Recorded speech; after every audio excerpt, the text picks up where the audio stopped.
দেখেন, হরিণের কথা শুনছি কিন্তু হরিণের লাভও আমরা এইরকম অনেকে হরিণের লাভ যে দিতে পারে দেখি নাই, কিন্তু ওয়াজে শুনছি কিন্তু হরিণ যে লাভ দেয়, বাঘের দেখলে বাঘের ভয়ে দেখেন কত জোরে লাভ দেয়, দেখেন কত স্পিডে কতটুক যাইতে পারে লাভ দিয়ে।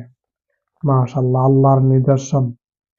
আল্লাহ চাইলে না কি না করতে পারে দেখেন। ময়ূর পাখি দেখেন কি একে অপরের সাথে কিভাবে ভালোবাসা জড়িত আছে দেখেন। দৃশ্যগুলো দেখে মন মাতানো দৃশ্য একেবারে দেখেন। বিশাল এক হরিণ, একটা সাপ আসছে তার মুরগির বাচ্চা খাওয়ার জন্য। আর মুরগির বাচ্চার মা দেখেন কিভাবে তাকে আঘাত করে তাকে বিলীন করে দিল দেখেন। প্রথম তার মাথা গলায় ঠোঁট দিয়েছিল, দেখেন একটা পোকা মাছে খাওয়ার